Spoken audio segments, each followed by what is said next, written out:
Today we're going to be looking at a heavily requested channel, Dr. Ben Miles. Specifically, a new energy empire. China set to launch the world's first thorium nuclear reactor. I think Oak Ridge National Lab wants to know your location. For those of you who don't know me, I'm Tyler Folse. I'm a nuclear engineer with a little over 10 years of experience in the commercial nuclear power industry. From engineering to operations to emergency response.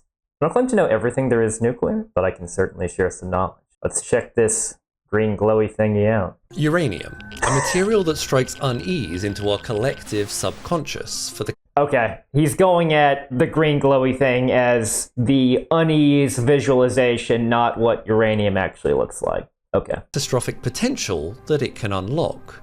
From long-lived radioactive waste to reactor meltdowns like Fukushima, 3 Mile Island, and Chernobyl. He mentioned the 3 big accidents that most opponents like to bring up. I go over these accidents in other videos, but the short version is Chernobyl, bad operators, worst design. 3 Mile Island, good design, bad operators. Fukushima, good reactor design, bad location vulnerability analysis, but good operators. Note that when I say operators, I'm referring to who owns the power plant, not just the guys in the control room pushing the buttons, though that is part of it. The enrichment to produce the most devastating weapon humanity has ever devised, the atomic bomb. Most devastating, okay, maybe he's talking historic, but the plutonium-based atomic bomb was at a higher yield and presumably more devastating. Though that doesn't really matter since this is the context of thorium. Thorium does work in tandem with uranium or plutonium anyways. Around uranium and nuclear in general, there exists an aura of the taboo. But what if there was a safer alternative that we just haven't really explored yet? Thorium has long fascinated the internet. It's 3 to 4 times more common in the Earth's crust, it produces significantly less radioactive waste, its reaction is easier to control to prevent meltdowns. On the note of the reaction being easier to control, no. And that's because the uranium-233, or the fissile ingredient in a thorium reactor, is actually more reactive than uranium-235. In fact, the proportion of delayed neutrons, the ones you have time to control, as opposed to the prompt neutrons, is actually less for that particular isotope. So uranium-233 is faster. Those reactions are faster. Now, faster doesn't necessarily mean hard to control. I would say both fuel types can be used in such a way where controlling the reactor is quite safe. He's showing pictures of Chernobyl here. It wasn't because they used uranium. It wasn't even because they used graphite as a moderator. It wasn't because they used uranium. It was due to a bunch of poor reactor design choices, such as having your control rods be graphite tipped, which is the nuclear equivalent of when you slam on your brakes, your car accelerates for a split second. Bad design. It's much harder to turn into nuclear weapons. All these points considered explains the number of comments that I've had on past videos asking when I'll cover it.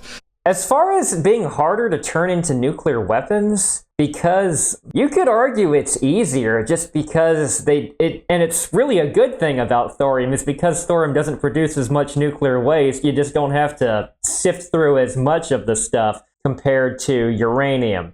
Now, I am not anti-thorium, and in fact, that's overall a good thing, because the risk of turning either into nuclear weapons is so overblown that simply acquiring the isotope,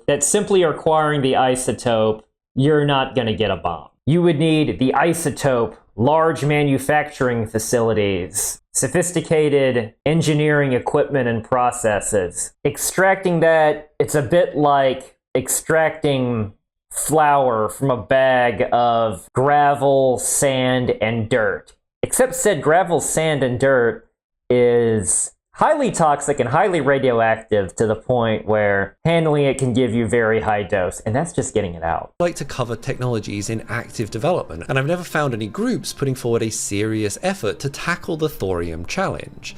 that has now changed. China has just announced the commissioning of the world's first thorium molten salt reactor. That's actually two world's firsts, the first thorium reactor and the first commercial molten salt reactor. Okay, so they're being commercial as in for power generation. That's what I figured he meant in the title, because previous ones have been around since the 1960s, but essentially science experiments, such as the one that was constructed in Oak Ridge National Lab. Scheduled to be online by 2029.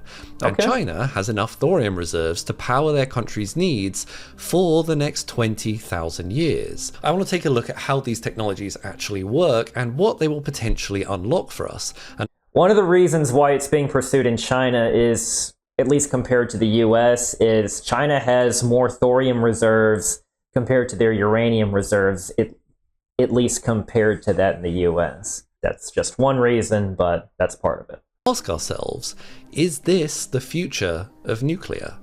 Let's start with the easy stuff though. How to build a nuclear reactor. You know that non-functioning nuclear reactor you built? Yes. I juiced it up a little. I remember that episode. That's pretty good. Salt reactor is a type of nuclear reactor where the primary coolant, or even the fuel itself, is a molten salt mixture, typically. So what you're seeing there, everything you're seeing is associated with handling a molten salt, not actually associated with a nuclear power plant or a reactor containment dome. Molten fluoride or chloride salt. There's a good history of experimental designs, but no viable commercial designs have been realized yet. True. In the mid-20th century, there were 2 experimental molten salt reactors. And when he says viable, and unfortunately when he says viable, some of it was technological limitations, but other of it was just public support. Operated in the United States. The aircraft reactor experiment, which was motivated by the small form factor that molten salt reactors can achieve, and the slightly uncreatively named molten salt reactor experiment, which aimed to demonstrate a nuclear power plant using a thorium fuel cycle in a breeder reactor. The general design principle of molten salt reactors is centered around a reactor core. So a couple of things to unpack there. Thorium fuel cycle is exactly what it sounds like. You just you mix thorium in with your fuel as opposed to uranium. Now, that's not to say one of the biggest misconceptions about thorium is uranium not having a place, because again, uranium-233 is what is actually being fissioned. That is what's fissile, whereas uranium-232 is just fertile, as our good friend Sam O'Nella explained. And a breeder reactor is a reactor that generates more fissile material than it consumes. So in the case of thorium, the thorium-232 is being converted into uranium-233. And in the case of uranium, uranium-238 is being converted into plutonium-239. For it to be a true breeder, it has to be more than what you put in. The nuclear power plant that I worked at did indeed convert uranium-238 to plutonium-239. But not more than what you put in. So towards the end of a core cycle, we're actually burning a little bit of plutonium, which is more reactive than uranium, so the reactor responds a little bit quicker at the end of life. Through which the fuel-coolant mixture is circulated. In the reactor, fission occurs, the breaking apart of unstable heavy elements as they are struck by fast-moving neutrons. This produces lighter elements, as well as further fast-moving neutrons, which are the heat we talk about when we say nuclear reactors produce usable energy. These fast neutrons either collide with further fissile elements in the reactor to sustain the fission reaction, or they strike salt particles and increase the temperature of the molten salt as a whole. So it mentions fast neutrons specifically. The nuclear power plant that I worked at did not rely on fast neutrons for fission. It used slow neutrons or thermal neutrons. That is what splits uranium-235. So thorium-232 is not fissile. Thermal neutrons will not fission it. But it is fissionable. That means it is possible for it to fission if it gets hit with a neutron that's at an energy of over 1 million electron volts. To give you a sense of scale, a thermal neutron is less than 1 electron volt. Same case with uranium-238. It is fissionable, but not fissile. Fast neutrons can fission. But thermal neutrons, very low probability of causing fission. Continuously circulated through the system. As this now even hotter fluid leaves the reactor, it moves out into heat exchangers to transfer the heat to a secondary fuel loop, which usually drives a steam turbine, because secretly everything still runs on steam turbines and we never left the 1800s. You know what? I couldn't have said that better myself. Yeah. Everything, whether it be coal or natural gas, nuclear, even advanced nuclear, yeah, we're still using good old steam. The reason molten salt reactors are so attractive to, well, mostly the internet, is because they are, in theory, much more elegant in their safety. But why exactly is that? Much more elegant in their safety. I've never heard safety referred to as elegant. Let's see what he means by this. Reactors use water as a coolant. The job of a coolant is to get rid of excess heat energy. The downside to water is that it has a boiling point of 100 degrees Celsius, meaning that to keep it in liquid form, you need to keep it in very high pressure piping. That's true in both pressurized water reactors and boiling water reactors. It is still pressurized in a boiling water reactor. Not nearly as much as a pressurized water reactor at upwards of 2200 psi. BWRs are about half that, but you still keep it pressurized. If there is a failure in this system, not only does your coolant escape and you can now no longer cool down your reactor, but that superheated liquid water now turns almost instantaneously and explosively into a hot gas. And that is why safety injection systems, emergency core cooling systems are utilized to ensure the core remains cooled, covered, and properly reactive. The plant I worked at had 3 such systems, one of which was enough to do the job by itself, just added redundancy. Other systems. This is partly what happened during the Chernobyl disaster. By comparison though, molten salts have a lot more than that happened during Chernobyl. I'll pin my Chernobyl reaction down in the comments. A boiling point, often above 1400 degrees Celsius. This removes the need to keep the coolant in high pressure piping, and so reduces the chances of failures and explosions. Though you need it to be highly chemical resistant piping. The one other advantage this brings up is the reactor can operate at a higher temperature, improving this 1800 steam cycle's Carnot efficiency, so it can be a more efficient reactor design. It also means that if there is a leak in the system, both the coolant and the fuel exit the reactor, further reducing the likelihood of a meltdown.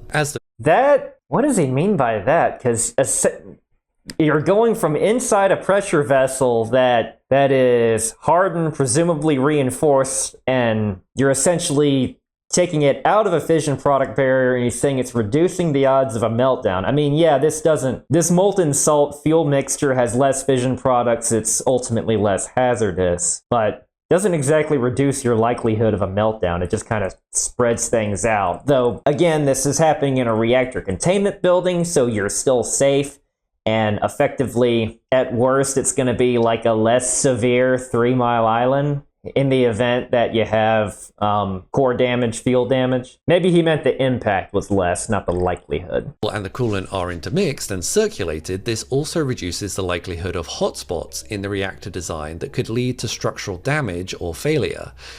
Now that is a key point, just by virtue of something being a liquid versus solid assemblies. That is one thing that reactor engineers have to look at with each individual fuel cycle is the core layout. So you minimize, you said hotspot, so you minimize things like power peaking, bits and parts of the core that are hotter than the rest of it. Not necessarily dangerous when those not necessarily dangerous unless the parameter gets crazy out of band, but it's a less efficient process. I mean, it's a bit like burning one side of your pizza when you stick it in the oven and undercooking the other side of your pizza. Less efficient, less uniform, less pretty. Maybe this is what he meant by elegant. Continuous circulation also means that new fuel can be added to the mix without requiring a full shutdown of the reactor for refueling. That is a nice design feature, but not restricted to thorium. Can-do reactors can be refueled while online. I had a buddy that worked up in a can-do reactor up in Canada, and he would jokingly refer to it as changing out your rotisserie chicken. That doesn't mean you will never have to shut down the plant for an outage. You will even have to shut down your fancy thorium reactor to to do maintenance on the 1800s part of your system, the steam turbine and its associated components. But improved fuel cycle length can definitely save the company money. It's a costly and slow process for solid fuel reactors. By consequence, this also means that any negative fission products can continuously be. He mentions costly and slow. Fast for a refueling outage is 20 to 30 days. And that's a strictly refueling outage, not a maintenance outage. Unlike in traditional reactors, where fission products like Xenon-135 can build up over time, absorbing neutrons and causing reactor instability. And if instability is pushing it. Yes, that's what happened to Chernobyl, but that was due to really poor design and poor operations. It is something that you account for, because what Xenon-135 is a fission product that slows down your chain reaction. It's called poison in that it absorbs the neutrons rather than your uranium-235. And if you're operating at steady state, it's not a concern at all, because Xenon-135 concentration reaches equilibrium. It's only a concern if you operate the nuclear plant in a load-follow configuration. You're constantly doing a down power and then raising power and down power and raising power.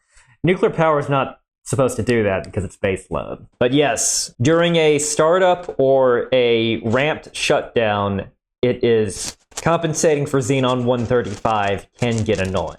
But I wouldn't call it unstable, unless you have a bad design and bad operators. Asking here now, why does fission only occur in the reactor and not outside it when the fission fuel is located throughout the system? That's largely a question of the density of those fast neutrons that drive the reactor. There's significantly more reaction-driving neutrons in the reactor core than in the rest of the system, because there is more reactive material there. In the remaining Not to mention, neutrons, fast neutrons especially, they're just not going to make it there in concentration in force. In the case of fast neutrons, it's just a geometry problem. There's no reflectors. There's nothing moderates or reflects the neutrons outside of the reactor vessel. In a pressurized water reactor, well, water does both that job. Though in a fast molten salt reactor, that could be materials such as beryllium, graphite, nickel-based alloys, those sort of things. The system, the neutron flux just isn't sufficient to sustain an ongoing fission reaction, so it subsides outside of the reactor. This is a good thing in the event of a leak, as although your fuel leaks out with your coolant, it doesn't present the same level of explosive danger as, say, a gas or a fossil fuel leak. That's true, though that's true of all nuclear power plants, because if you have a leak, especially if the fuel is in this case, your fuel is dispersed, that you don't have a critical geometry anymore. Though in the case of thermal non-thorium reactors, a loss of coolant shuts the reactor down because water is the moderator and the reflector. So you take that out. No more reaction. In fact, most liquid salt reactors have a simple freeze plug failsafe below the reactor that is kept cold, preventing the molten salt's escape. In the instance of a power failure, the plug unfreezes and the liquid salt empties into subcritical drain tanks where the reaction stops. That's a great design. A passive system requires no operator action. Another example that's used at the power plant I worked at was known as emergency core cooling accumulators, and by accumulator I mean pressurized tank. They're kept pressurized at 600 psi, and the valve is open, leading straight to the reactor. So during a large break loss of coolant accident, if reactor coolant system pressure gets below 600 psi, those accumulators are just going to dump in water to cool and cover the reactor. The valves are already open, no pumping, no mechanical activity required. Back pressure is the only thing keeping them from injecting. Imagine this sort of feature is much harder to achieve in solid core reactors that use normal uranium fuel rods. There you need to constantly circulate additional coolant until the reaction dies down, which if you're very unlucky might take hundreds to thousands of years. So if you're unlucky, yeah, you have to be pretty unlucky on that front, because all the reactor operators would have to go away, would have to vanish from existence. All of your safety systems would have to fail, including your backups for your safety system and your backups for your backups for your safety systems. Yeah. I'd say that's pretty unlucky. In molten salt reactors, we have a really compelling potential reactor design. Why, though, is thorium so often thought of as the best fuel for the job? I know it's a dramatization, but thorium's not glowing green rocks either. So I've yet to see it refer to thorium. I mainly hear it refer to uranium. The uranium does glow green if you expose it to UV light, in the case of thorium glass. For thorium. Thorium is one of 15 heavy metallic elements in the bottom part of the periodic table, just 2 spaces to the left from uranium. Holding it in your hand, it's a soft and silvery metal that gradually darkens as it oxidizes in the air. It was first discovered by Swedish chemist Jöns Berzelius, whose name I've probably butchered, back in 1828. The main hazard with handling thorium, or even uranium for that matter, of any of these transuranics is it's toxic. And it's debatable if you ingest it, if it's the radioactive hazard or the chemical toxicity hazard that actually does more damage to you. I think it depends on a few factors, but moral of the story is don't eat either thorium or uranium. Named it after the Norse god of thunder, or I guess one of your favorite Avengers. He's a friend from work.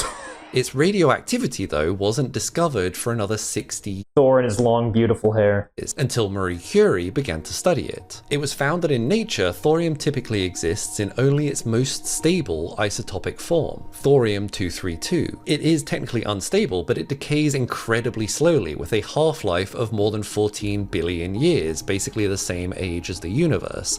Yeah. That's pretty cool, isn't it? But its activity is low. I haven't heard this argument with thorium specifically, but I've heard it with uranium because uranium has a half-life of 5 billion years. Talks about how long half-lives are bad, which actually means it decays it spreads out its energy distribution over a very long period of time. So it's really not that much energy is coming off of this thing over time scales such as of the time scale of, say, you holding a sample of it, for instance. Compare that to, say, polonium-210, which has a half-life of about half a year, is well over 400 times more radioactive. Now, that's not to say things with longer half-lives are less radioactive necessarily. That's not always the case. You can actually find it in small amounts pretty much everywhere, which is one of the advantages it has over uranium.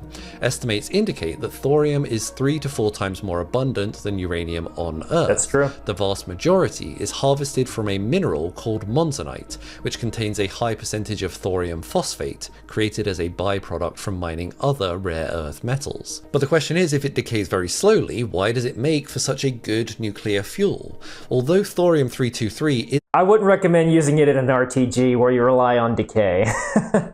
very fissile, meaning it's not directly usable to power nuclear fission, it is very fertile, meaning it can be bred into a fissile material, here uranium.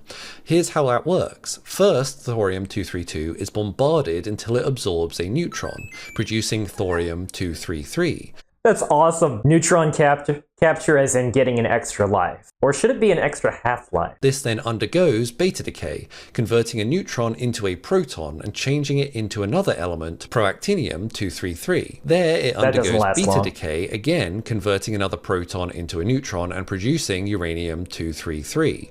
Uranium-233 is fissile and that's the exact same. Uranium-238 turning into plutonium-239 is exactly the same way. Absorbs a neutron, one beta decay, Neptunium-239. Another one, plutonium-239. Used as fuel in a nuclear reactor. In fact, it's even slightly better than other commonly used nuclear reactor fuels like uranium-235 and plutonium-239 because it absorbs fewer neutrons, allowing it to produce on average slightly more than the 2 neutrons per split. And now, so it's more reactive, so the reactor is going to respond more quickly. So like I said earlier, it's more reactive. So the reactor power is going to go up more for the same amount of control rod withdrawal, for instance. That doesn't mean it's harder to control necessarily, but It's just something that the reactor operator needs to be cognizant of. And that is something that is heavily trained on, that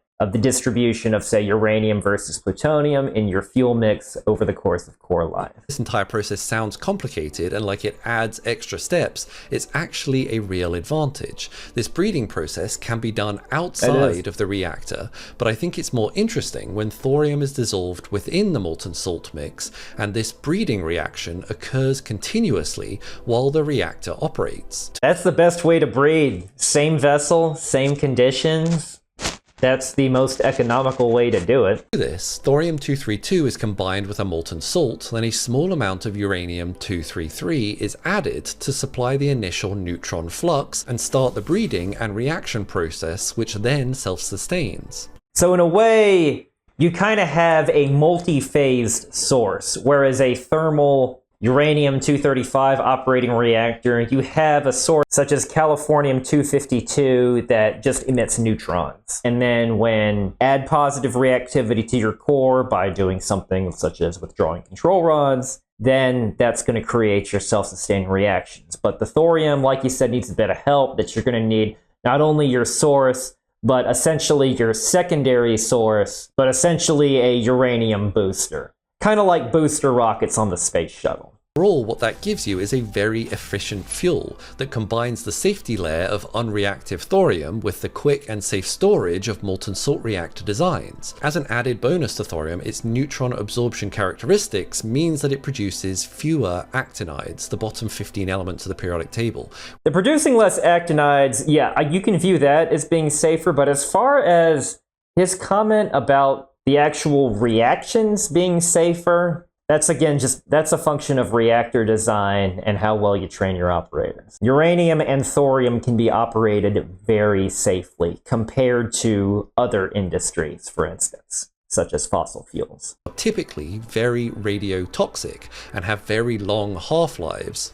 The general rule of thumb that I found whilst researching was that most people's opinion on thorium is that its nuclear waste only stays radioactive for about 500 years. That's instead of the 10,000 years for uranium. And there is about 1,000 to 10,000 times less radioactive byproducts produced using thorium. So it becomes reasonably clear that thorium molten salt reactors... Am I the only one that finds it baffling that how long a substance stays radioactive is a subject to personal opinion? That's a little weird to me. Those numbers, fine. You could even argue that both the thorium and the uranium numbers are highballed, because uranium, in terms of radiotoxicity, goes way down after 300 years, and thorium at something like 100, if even. Mainly referring to things like cesium-137 and strontium-90 are probably the most hazardous in terms of radiotoxicity. Now, those are not actinides, like he said,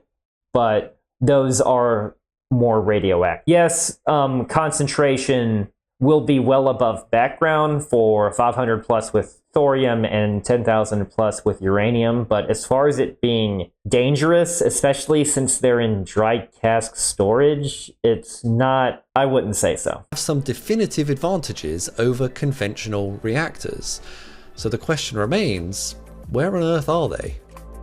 This is where the thorium reactor story gets kind of strange. Research into how to build these systems actually stretches back all the way to the end of World War II and continued well into the early 70s. Starting as a project to make compact nuclear flight propulsion systems, molten salt reactor research was led by Alvin Weinberg, director of the Oak Ridge National Lab. Over 20 years, Weinberg and his team researched, built, and operated the first molten salt reactors, motivated by a dream of building a fission-powered desalination plant as part of the Atoms for Peace program. This program Desalination takes a lot of energy. One somewhat ironic use that I've heard a business case for small modular reactors was for massive liquefied natural gas terminals within the US. Nuclear power powering the fuel cycle and trading cycle of natural gas. Interesting. Fortunately didn't make it past the 70s, as the US chose to go in the direction of cheaper, less technically challenging uranium reactors instead, which also had the benefit of producing plutonium stockpiles. Based on how reactors back then work, the power plant that I worked at does not make plutonium stockpiles. We burn the uranium at the end of life. Or we burn the plutonium at the end of life. Today, the Oak Ridge molten salt reactor experiment is viewed as the holy grail of thorium molten salt reactor research, and many modern projects are taking inspiration from it. Countries like India, which have large amounts of thorium but very little uranium, aim to produce 30% of their energy from thorium by 2050. Russia That's part of it, is the US has uranium. You could even argue the reason why France at one point was 70%, why France being north of 65% nuclear power is because they don't have as many natural resources such as oil or natural gas, at least compared to other countries. Goes to show you what nuclear can really do, and with its high energy density, whether it be uranium or thorium, in countries that don't necessarily have a whole lot of natural resources to work with. also seems interested, announcing that it has developed some thorium-based nuclear fuels.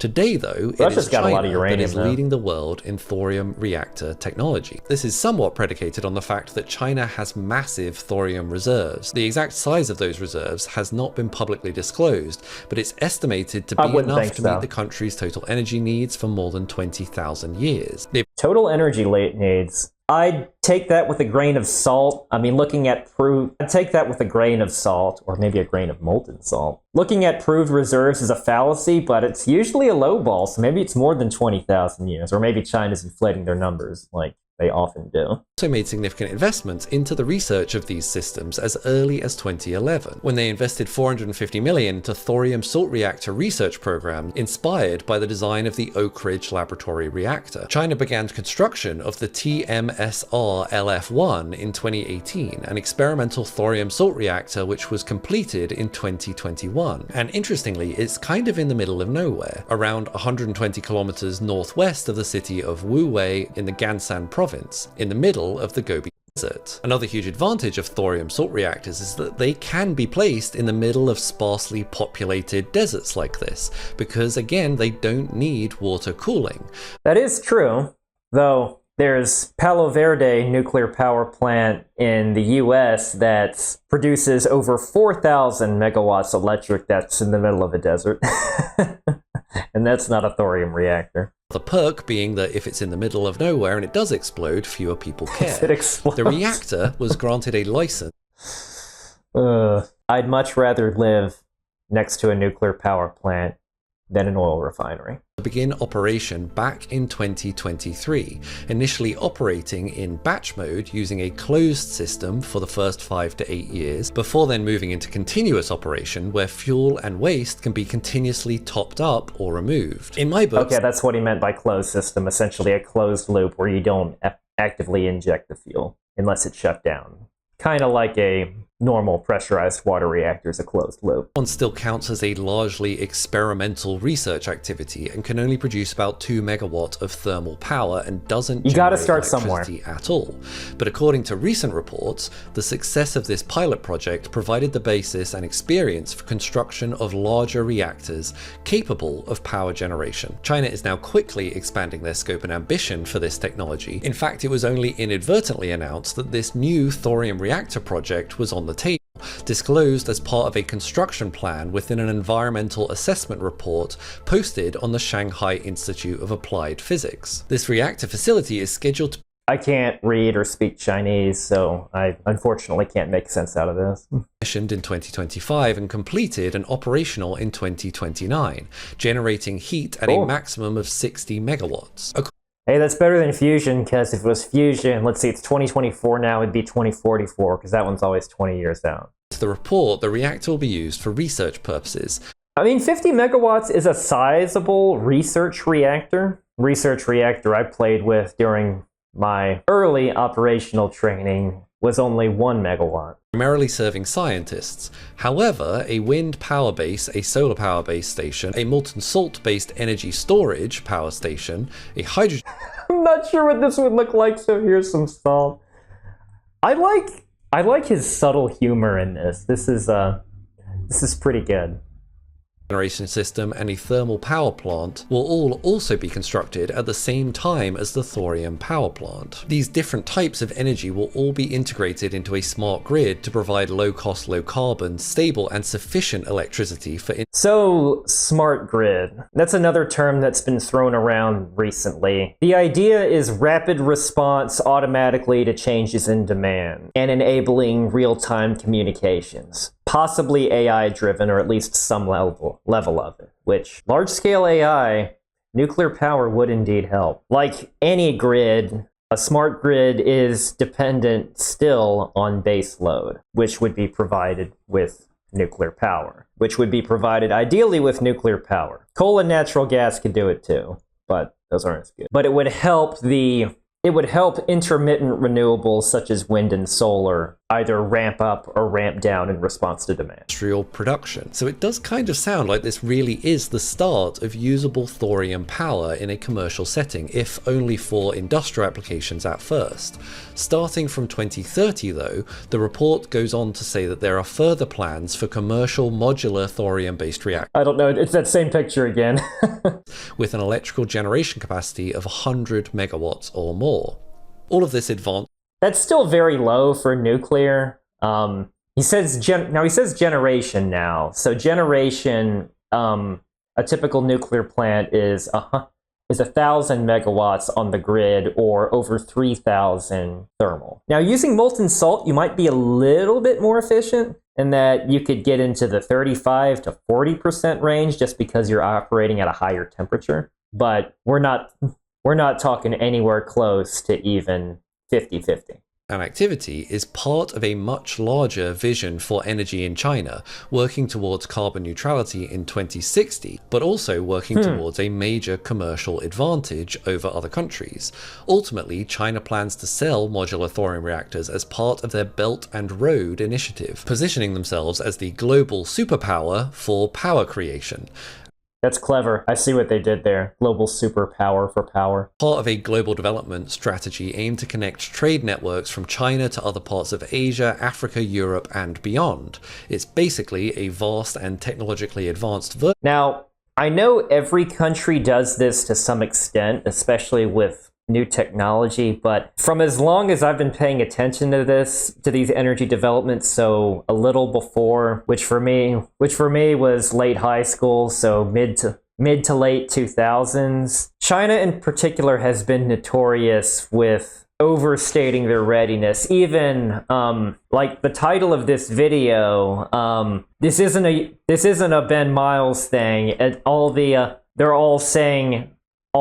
articles are saying China launches world's first thorium reactor, which it's not really the case, because they mentioned commercial, but this design that we're talking about, 2025, 2029, it's still experimental. Now, you could argue it's experimental to scale to commercial, but it still strikes me as a little premature. And China's state-led projects, not much in the way of transparency or independent verification, validation of experimental results, and other aspects of the scientific method. So hearing this, I'm gonna go into the camp of cautiously optimistic, like I am about most new technology, or in this case, rediscovering old technology.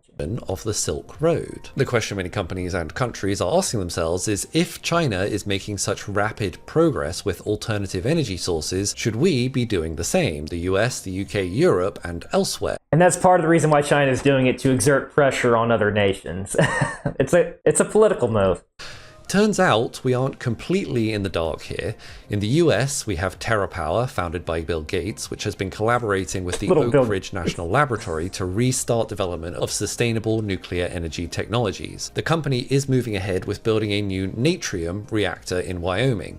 This is not yet another fuel source. The reactor will use uranium, but will incorporate a new type of molten salt system, using sodium, hence the name. The technology... Natrium almost sounds like a supplement you'd take. Can't say I'd recommend drinking this stuff. Around for a while, but they are revisiting it to take advantage of a new energy storage design. This time they're planning to store the heat from the sodium molten salt into a chloride molten salt heat bank. This thermal energy can then be used to make electricity when required, allowing the nuclear power generation to ramp up and down with the power grid demands. This plant, and that's the main advantage of it, is you're less susceptible to the xenon peaks. Though I will say the plant that I worked at was designed to operate as a load follow, but it just was not economical to do so. So it's a cool function, it's a cool engineering feat, but it doesn't always make sense. Interesting, it's designed to produce an impressive 345 megawatts, and if everything goes well, should be in operation by 2030. I mean, that's good for, again, something that you're testing and trying to scale up, but that's comparable to like a medium-ish sized coal plant in terms of generation. Obviously, it's using way less fuel than using trains filled with coal, but still. Europe, initiatives like the Nuclear Abundant Affordable Resourceful Energy for All, or NARIA, of France, and Thorium of the Netherlands have signed a strategic industrial agreement. Thorium. I've never actually heard of Thorium. This one just looks silly. It looks like something somebody sketched in the middle of a meeting. Very eloquently sketched, though. Advanced molten salt reactors, there's that word again. Especially modular ones. This partnership is pretty interesting, as Naria is combining its expertise in small modular nuclear reactors with Thorium's knowledge of thorium and molten salt reactors. The naming conventions are terrible, but we'll forgive them for that. What kind of plans do they actually have so far? Naria is planning to develop an extra small molten salt reactor, generating roughly 40 megawatts of energy, which they're hoping will be ready for mass production by 2030. Thorium is going in the other direction with a 100 megawatt thorium molten salt reactor with a pilot system ready by 2035, which is okay, that's actually not that fancy. I was expecting Thorium to be crazy. Probably a lot more reasonable in terms of timeline. Here I'm always slightly aware of the maybe over-optimistic timelines that many of the small modular reactor companies out there have made and the price points that they seem to be doing better than fusion. Well, they're doing a lot better than the folks over at Helion, saying commercial fusion in 2024. Tried to hit, but ultimately have slipped over time. We'll need to follow these initiatives to see how things pan out. These are certainly promising opportunities, but the rate and the energy put into exploring these opportunities doesn't feel to me to be sufficient for any of these projects to become world leaders in their field. Although there are obviously still major challenges to overcome in this technology, from the fact that molten salts are highly corrosive, which poses a challenge for materials and reactor components that must... You need to make a molten salt plant right next to your nuclear plant, is what it means. And I know several plant operators I worked with, they liked working at a nuclear power plant because, hey, it's just water. You're not dealing with that many hazardous chemicals compared to, say, a petrochemical plant. And molten salt, you're still not dealing with as many, but I know a few plant operators that wouldn't want to work there. Stand these harsh conditions, to the fact that the regulatory framework and safe operation protocols for commercial reactors just haven't actually been developed yet. Overall, when I hear these timelines coming out from China of 2029 for the on time of their first reactors, I think that feels kind of ambitious, but I do think it is better to be ambitious in this arena rather than playing catch up. It absolutely is. Now, it is state-owned with China, and they can, let's just say their regulatory approval standards are not as strict compared to the ones in the United States. But yeah, 2029 is still fast, even with a faster approval process, because they still have to build something. I mean, I know China builds a lot of things pretty quickly, but still, you got to build something new at a larger scale of what's already been demonstrated. China does have a history now of investing heavily in alternative energy sources. The reason solar is so cheap across the world as of nowadays is largely because of European subsidies and China's initiative to drive mass production. By mid-2024, the total installed solar capacity in China was approximately 700 gigawatts, with 100 gigawatts of new capacity added in just the first half of 2024 alone. That is many, many, many fields of solar, because solar is the opposite of energy dense. There is clearly a commercial and strategic drive to achieve these technological feats as quickly as possible, particularly in the context of the changing energy landscape. But I want to know what you think. I really liked looking deeper into this topic than I have before, and there was a whole bunch of other pieces to that I didn't quite have time to cover. Is this a win for the world's power transition? If they can pull it off, yes, but them just stating something, it's kind of, I'll believe it when I see it. And I'll believe it when I see it that's ported well in that, because I don't want to, because even if I do see in 2029, okay, China made, what was it, 100 megawatt thorium reactor, and it's generating electricity. But what they don't tell you is with a capacity factor of less than 1%, because it had to get shut down for so many outages to work out all the kinks at that point, that it didn't really do anything. At that point, it might as well just be not have been ready in 2029. As of right now, I'm cautiously optimistic, but I don't necessarily think seeing what I just watched or reading those article or reading supporting articles necessarily changes my opinion one way or the other about thorium or advances in nuclear engineering technologies. Fingers crossed, though. Fingers crossed. Thank you very much for the recommendation. And thank you very much for watching. I'll see you next time.